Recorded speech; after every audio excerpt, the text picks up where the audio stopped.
Hello दोस्तों, विद्या coaching classes में स्वागत है। दोस्तों आज के वीडियो में हम लोग पढ़ने वाले हैं कक्षा 12 के केमिस्ट्री का सबसे मोस्ट इम्पोर्टेंट टॉपिक यानी कि चैप्टर दोस्तों जिसका नाम है हैलो एल्केन। दोस्तों आज के वीडियो में हम लोग पढ़ने वाले हैं हैलो एल्केन क्या होता है और ये कितने प्रकार के होता है। इन सब टॉपिक को आज के वीडियो हम लोग कवर करने वाले हैं, इसलिए दोस्तों आप लास्ट तक इस वीडियो में बने रहिएगा। तो दोस्तों आइए समझते हैं हैलो एल्केन क्या क्या होता है या किसे कहते हैं। हैलो एल्केन, हैलो एल्केन किसे कहते हैं? यानी दोस्तों जो हैलो एल्केन होता है, जब किसी एल्केन वाले यौगिकों में से एक या एक से अधिक हाइड्रोजन परमाणुओं का प्रतिस्थापन हैलोजन परमाणुओं के द्वारा करने के बाद प्राप्त यौगिक को दोस्तों क्या कहते हैं? हैलो एल्केन कहते हैं। यानी दोस्तों इसका परिभाषा हम लिख सकते हैं, जब किसी एल्केन वाले यौगिकों में से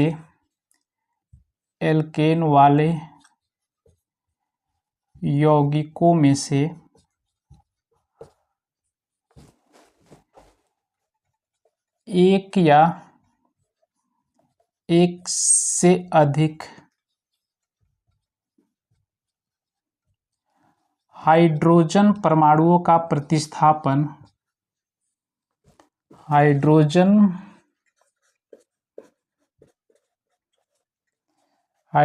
परमाणुओं का प्रतिस्थापन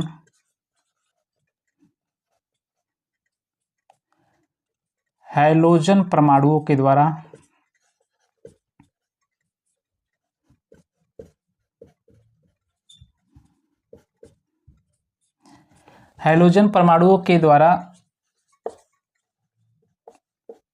करने से प्राप्त यौगिक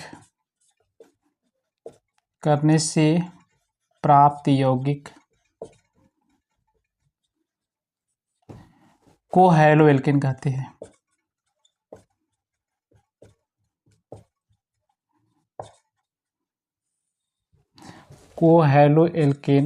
कहते हैं। यानी कि दोस्तों जब किसी एल्केन वाले यौगिकों में से एक या एक से अधिक हाइड्रोजन परमाणु का प्रतिस्थापन जब हैलोजन परमाणुओं के द्वारा करते हैं तो दोस्तों जो यौगिक प्राप्त होता है उसी को हैलो एल्केन कहते हैं। और दोस्तों इसका जो सामान्य सूत्र होता है, इसका सामान्य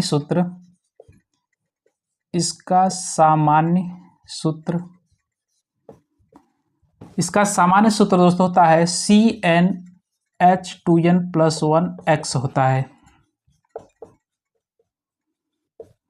और दोस्तों इसमें जो n होता है, जहां n कार्बन परमाणुओं की संख्या होता है, जहां n है कार्बन परमाणुओं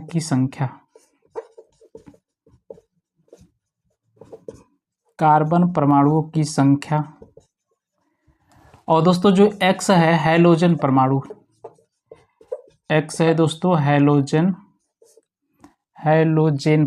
परमाणु। अब दोस्तों हैलोजन परमाणु में कौन कौन से आता है? तो फ्लोरीन, क्लोरीन, ब्रोमीन और आयोडीन। और दोस्तों इसमें जो स्पेशली यूज होता है क्लोरीन, ब्रोमीन और आयोडीन यूज होता है। तो आई होप कि इतना आपको समझ में आया होगा कि हैलो एल्केन किसे कहते हैं। जब एल्केन वाले यौगिकों में से एक या एक से अधिक हाइड्रोजन परमाणु का प्रतिस्थापन हैलोजन परमाणुओं के द्वारा करने से प्राप्त यौगिक को दोस्तों हैलो एल्केन कहते हैं। अब दोस्तों ये एग्जाम्पल के जरिए समझते हैं हैलो एल्केन कहते किसे हैं। अब दोस्तों इसका एग्जाम्पल समझते हैं। जैसे दोस्तों अगर मान लेते हैं CH, पहला हो जाएगा CH3X। अब X का मतलब दोस्तों हो जाएगा आपका हैलोजन हो जाएगा। तो दोस्तों यहाँ से हो सकता है CH3Cl भी हो सकता है, और CH3Br भी हो सकता है, और CH3I भी हो सकता है। इसमें दोस्तों किया क्या गया है, एक हाइड्रोजन हटा करके एक X का प्रतिस्थापन किया गया है। यानी दोस्तों जैसे CH4 होता है, CH4 यानी कि मीथेन है, एल्केन वाला यौगिक है, उसमें से एक हाइड्रोजन को हटा करके एक हैलोजन परमाणु के द्वारा प्रतिस्थापन किया गया है। तो दोस्तों इसका नाम होता है CH3 का मतलब होता है मेथिल, और Cl का मतलब होता है क्लोराइड। तो इसका नाम हो जाएगा मेथिल क्लोराइड, और इसका दोस्तों नाम हो जाएगा मेथिल ब्रोमाइड, और इसका दोस्तों नाम हो जाएगा मेथिल आयोडाइड। Methyl iodide. ये सब दोस्तों क्या है, हैलो एल्केन है। अब इसी तरह से दोस्तों समझ सकते हैं, जैसे 2 कार्बन का लेंगे तो आपका हो जाएगा CH3 फिर CH2X हो जाएगा। अब दोस्तों यहाँ पे एक चीज़ और समझ लीजिए कि इसका जो सामान्य सूत्र तो ये होता है और इसे RX के द्वारा प्रदर्शित करते हैं, RX द्वारा प्रदर्शित करते हैं। और दोस्तों इसमें R क्या है, R आपका है एल्किल समूह, जहां R क्या है दोस्तों, R है आपका एल्किल समूह। अब दोस्तों याद रखिएगा, मोस्ट इंपॉर्टेंट है आपके पूरे ऑर्गेनिक केमिस्ट्री के लिए, अगर पूछा जाएगा कि एक कार्बन का एल्किल समूह क्या होता है तो दोस्तों हो जाएगा CH3 सिंगल बॉन्ड। अगर 2 कार्बन का दोस्तों पूछा जाएगा तो आपका हो जाएगा CH3 फिर CH2 सिंगल बॉन्ड। इसी तरह से 3 कार्बन का अगर पूछा जाएगा एल्किल समूह तो CH3 CH2 फिर CH2। इसी क्रम में दोस्तों क्या हो जाएगा, बढ़ता चला जाएगा। अब दोस्तों इसका नाम होता है CH3 सिंगल बॉन्ड, यानी कि दोस्तों इसका नाम होता है मेथिल, इसका दोस्तों नाम होता है एथिल और इसका नाम दोस्तों होता है प्रोपिल। इतना दोस्तों याद रखिएगा। अब जैसे यहाँ पर दोस्तों समझते हैं, जैसे आपका ARX है, मतलब R के स्थान पे यूज किया गया है, ये भी दोस्तों R हो गया और X हो गया, तो RX इसको भी दिखा सकते हैं, RX हो जाएगा, ये भी RX है। अब दोस्तों इस पर एग्जाम्पल क्या क्या हो सकता है, अब X के स्थान पर क्लोरीन भी हो सकता है, ब्रोमीन भी हो सकता है और आयोडीन भी हो सकता है, जैसे CH3 फिर CH2Cl। फ्लोरीन दोस्तों इसमें यूज नहीं किया जाता है, क्योंकि दोस्तों फ्लोरीन और कार्बन के बीच विद्युत ऋणात्मकता डिफरेंट बहुत कम होता है, इसलिए जल्दी ब्रेक नहीं हो पाता है, बॉन्ड ब्रेक नहीं हो पाता है, इसलिए इसका यूज नहीं किया जाता है। सबसे ज़्यादा जो यूज किया जाएगा क्लोरीन, ब्रोमीन और आयोडीन यूज किया जाएगा, इसलिए याद रखिएगा। और इसी तरह दोस्तों CH3 CH2 Br हो जाएगा, इसी तरह दोस्तों CH3 फिर CH2I।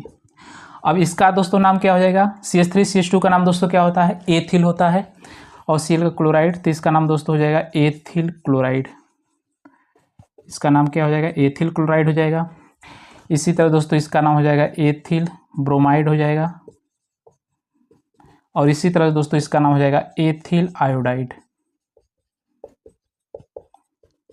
ये सब दोस्तों आपका हो जाएगा हैलो एल्केन के अंतर्गत आएगा। अब दोस्तों इसका IPSC नाम भी हम बना सकते हैं, जैसे इसमें CH3 CH2 का नाम होता है एथिल और Cl का मतलब क्लोराइड। अगर IPSC नाम बनाएंगे दोस्तों क्लोरो और 1-2 कार्बन होता है, 2 कार्बन से एथ और सिंगल बॉन्ड है तो एन, तो दोस्तों इसका नाम हो जाएगा क्लोरोएथेन, क्लोरोएथेन हो जाएगा IPSC नाम। और इसका दोस्तों नाम हो जाएगा ब्रोमोएथेन, ब्रोमोएथेन। और इसी तरह से दोस्तों इसका नाम हो जाएगा आपका आयोडोएथेन, आयोडोएथेन हो जाएगा।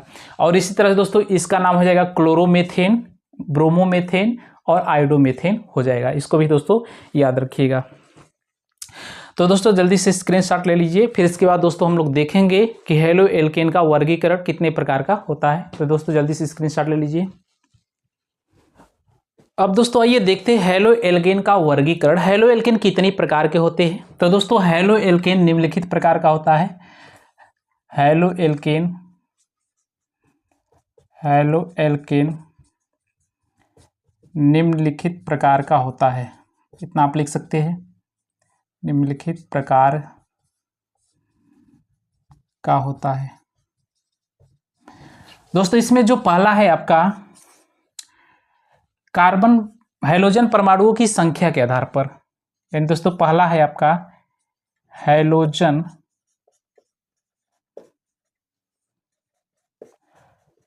परमाणुओं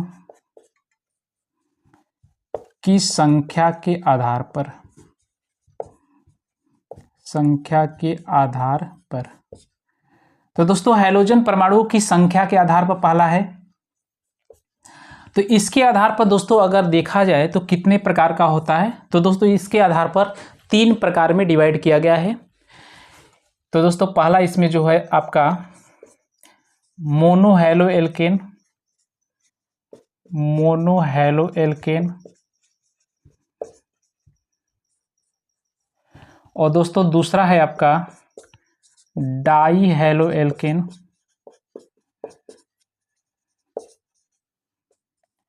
और दोस्तों इसमें तीसरा है पॉलीहेलोएल्केन, पॉलीहेलोएल्केन। तो दोस्तों इसको जल्दी से नोट कर लीजिए कि हैलोजन परमाणु की संख्या के आधार पर कितने प्रकार का होता है, 3 प्रकार का, मोनोहेलोएल्केन, डाईहेलोएल्केन और पॉलीहेलोएल्केन। मोनोहेलोएल्केन का मतलब दोस्तों होता है कि इसमें एक हाइड्रोजन परमाणु का प्रतिस्थापन अगर एक हाइड्रोजन परमाणु के आधार पर किया जाएगा तो मोनोहेलोएल्केन। यानी कि दोस्तों अगर किसी एल्कील वाले यौगिक में, अगर किसी हेलोएल्केन वाले यौगिकों में अगर एक हेलोजन परमाणु जुड़ा है तो मोनोहेलोएल्केन, अगर 2 जुड़ा है तो डाईहेलोएल्केन, अगर 3 या उससे अधिक दोस्तों जुड़ा है तो आपका पॉलीहेलोएल्केन हो जाएगा। तो दोस्तों आइए इसके बाद देखते हैं, पहला नंबर से स्टार्ट करते हैं।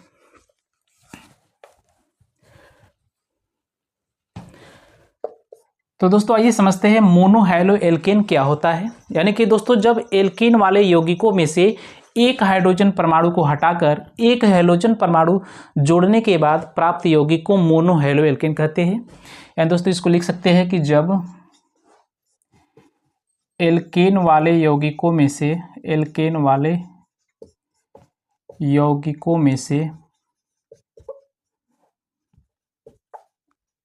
में से एक हाइड्रोजन का प्रतिस्थापन, एक हाइड्रोजन परमाणु का प्रतिस्थापन एक हेलोजन परमाणु के द्वारा, एक हेलोजन परमाणु के द्वारा करने पर प्राप्त यौगिक मोनोहेलोएल्केन कहते हैं, मोनोहेलोएल्केन कहते हैं। अब दोस्तों जो मोनोहेलोएल्केन मतलब क्या होता है कि जब एल्केन वाले यौगिकों में से एक हाइड्रोजन परमाणु का प्रतिस्थापन एक हेलोजन परमाणु के द्वारा करने पर प्राप्त यौगिक को मोनोहेलोएल्केन कहते हैं। और दोस्तों मोनोहेलोएल्केन को कार्बन की प्रकृति के आधार पर 3 भागों में बांटा गया है। यानी दोस्तों मोनोहेलोएल्केन को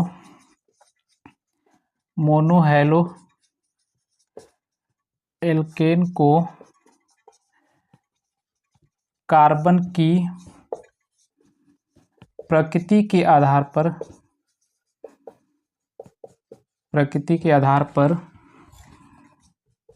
3 भागों में बांटा गया है, 3 भागों में वर्गीकृत किया गया है, वर्गीकृत किया गया है। तो दोस्तों जो 3 भाग है आपका, पहला है दोस्तों, पहला है प्राथमिक मोनोहेलोएल्केन, प्राथमिक मोनोहेलोएल्केन। और दोस्तों जो दूसरा है आपका द्वितीयक मोनोहेलोएल्केन। और दोस्तों जो तीसरा है आपका तृतीयक मोनोहेलोएल्केन। तो दोस्तों कितना प्रकार हो गया, प्राथमिक मोनोहेलोएल्केन, यानी दोस्तों इसको 1 डिग्री हेलोएल्केन भी कहा जाता है। और दोस्तों जो दूसरा है द्वितीयक हेलोएल्केन यानी कि 2 डिग्री हेलोएल्केन, और तृतीयक मोनोहेलोएल्केन मतलब दोस्तों होता है 3 डिग्री। तो दोस्तों ये समझते हैं कि प्राथमिक मोनोहेलोएल्केन किसे कहते हैं। यानी दोस्तों जब हेलोजन परमाणु 1 डिग्री कार्बन से यानी कि प्राथमिक कार्बन से जुड़ा होता है तो उसे प्राथमिक मोनोहेलोएल्केन कहते हैं। और जब हेलोजन परमाणु द्वितीयक कार्बन से जुड़ा होता है यानी कि 2 डिग्री से जुड़ा रहेगा तो उसे द्वितीयक मोनोहेलोएल्केन। अगर हेलोजन परमाणु 3 डिग्री यानी तृतीयक कार्बन से जुड़ा रहेगा तो आपका हो जाएगा तृतीयक मोनोहेलोएल्केन। तो दोस्तों इसका परिभाषा आप लिख सकते हैं कि यदि हेलोजन परमाणु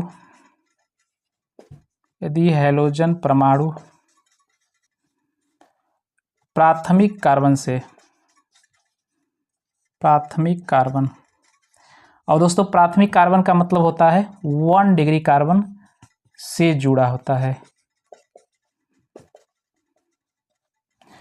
तो दोस्तों कैसे समझेंगे कि 1 डिग्री कार्बन से जुड़ा रहेगा? तो दोस्तों इस रूप में रहेगा आपका CH2X, मतलब इस तरह से जुड़ा रहेगा, तो आप समझ लेंगे क्या हो जाएगा, प्राथमिक कार्बन से जुड़ा रहेगा।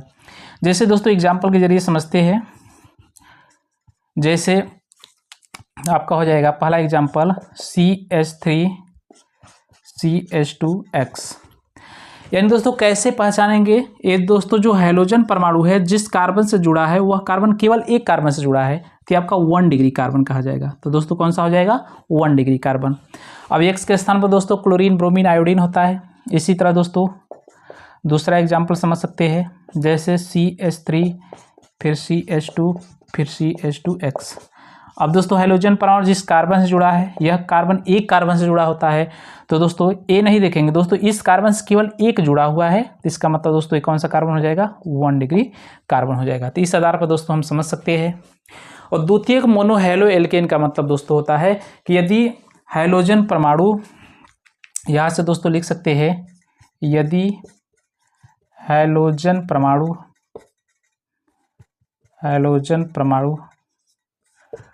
द्वितीयक कार्बन, यानी कि दोस्तों 2 डिग्री कार्बन से जुड़ा होता है,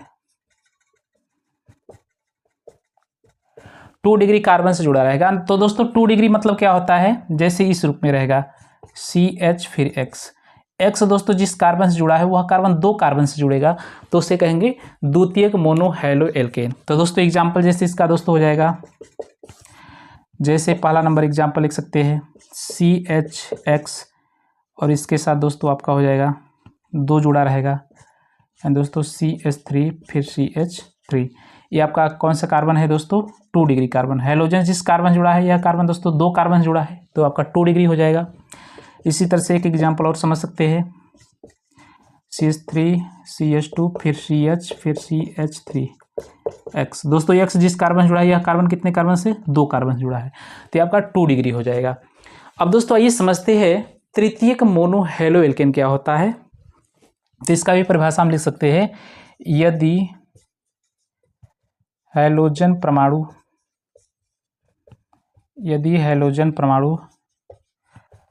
तृतीयक कार्बन, या इसी को दोस्तों 3 डिग्री कार्बन से जुड़ा होता है, तृतीय कार्बन या 3 डिग्री कार्बन से जुड़ा रहेगा, तो दोस्तों उसे क्या कहेंगे? तृतीयक मोनो हैलो एल्केन कहते हैं। तो दोस्तों इसके लिए क्या पहचानेंगे? इस तरह से रहेगा, इसके द्वारा दोस्तों 3 जुड़ा रहेगा, तो इस रूप का रहेगा, तो आपका तृतीयक हो जाएगा। जैसे एग्जाम्पल में समझ सकते हैं CH3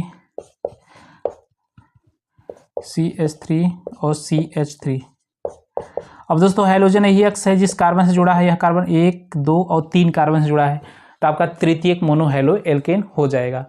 तो दोस्तों आई होप कि आपको समझ में आ गया होगा कि मोनो हैलो एल्केन क्या होता है, कि जब एल्केन वाले यौगिकों में से एक हाइड्रोजन परमाणु का प्रतिस्थापन एक हैलोजन परमाणु के द्वारा करते हैं, तो जो यौगिक प्राप्त होता है उसी को मोनो हैलो एल्केन कहते हैं। और दोस्तों मोनो हैलो एल्केन को कार्बन की प्रकृति के आधार पर 3 भागों में बांटा गया है। पहला है प्राथमिक मोनो हैलो एल्केन, जिसे 1 डिग्री हैलो एल्केन भी कहते हैं। द्वितीयक मोनो हैलो एल्केन यानी 2 डिग्री जिसे कहते हैं। तृतीयक मोनो हैलो एल्केन यानी कि 3 डिग्री। यानी कि 1 डिग्री में दोस्तों क्या होता है, यदि हैलोजन परमाणु प्राथमिक कार्बन यानी 1 डिग्री कार्बन से जुड़ा रहेगा तो उसे दोस्तों कहेंगे प्राथमिक मोनो हैलो एल्केन। अगर 2 डिग्री से दोस्तों जुड़ा रहेगा तो द्वितीयक मोनो हैलो एल्केन, 3 डिग्री से जुड़ा रहेगा तो तृतीयक मोनो हैलो एल्केन कहते हैं। तो दोस्तों जल्दी से स्क्रीनशॉट ले लीजिए। अब दोस्तों आज की वीडियो में बस इतना ही पढ़ेंगे, क्योंकि वीडियो आपका लंबा हो जाएगा, और इसके नेक्स्ट टॉपिक को दोस्तों नेक्स्ट वीडियो हम लोग कवर करेंगे। और दोस्तों इसी तरह के वीडियो को पाने के लिए चैनल को लाइक, सब्सक्राइब, शेयर जरूर कीजिए। मिलते हैं नेक्स्ट वीडियो में, तब तक के लिए धन्यवाद।